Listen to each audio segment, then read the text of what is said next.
நான் கண்ணு காது மூக்கு எல்லா வழியாக உலகத்தோட தொடர்பு வச்சுருக்கேன். அந்த தொடர்பு வைக்கிறதுல எனக்கு ரொம்ப பிரதானமாக இருக்கிறது கண்ணு. நான் சம்பந்தம் வைக்கிறதுல இந்த இந்திரியங்கள் 5லையும் மெய் வாய் கண் மூக்கு செவி. மெய்னா உடம்பு தோல், வாய்னா டேஸ்ட்டு ருச்சி தெரிஞ்சுக்கிறது. மெய் வாய் கண் மூக்கு செவி.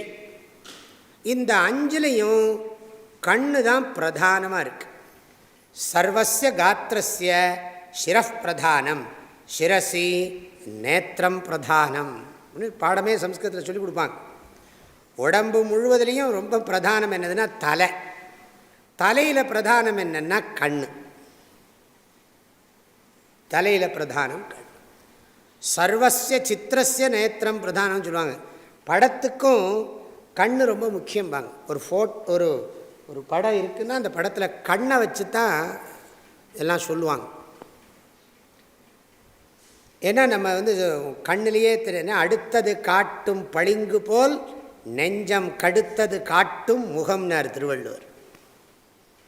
அது மாதிரி நல்லா இருந்தாலும் தெரியும், ரொம்ப சந்தோஷமாக இருந்தாலும் முகத்திலேயே தெரியறதே சந்தோஷம்போம்.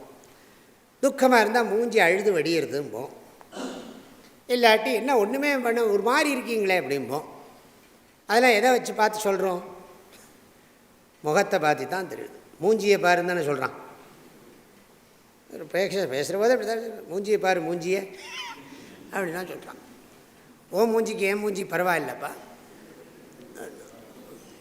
ஆக இந்த நான்கிறது கண் வழியாக உலகத்தை பார்க்கறதுனால கண்ணில் இருக்குது. அதுக்கு ஒரு சாஸ்திரம் ஒரு பேர் சொல்கிறது விஸ்வஹா. ஆத்மா ஸ்தூல சரீரத்தோடு ஐடென்டிஃபை பண்ணிட்டு வேர்ல்டில் டிரான்சாக்ஷன் பண்ணுற போது அதுக்கு பேர், சாஸ்திரம் கொடுக்குற பேர் விஸ்வன். அந்த இது தட்சிணா. அதுவும் இந்த 2 கண்ணில் வலது கண் ரொம்ப முக்கியமாக. தட்சிணாட்சி முகே விஸ்வஹா. வாழ்க வள்ளுவம், வளர்க மனிதநேயம்.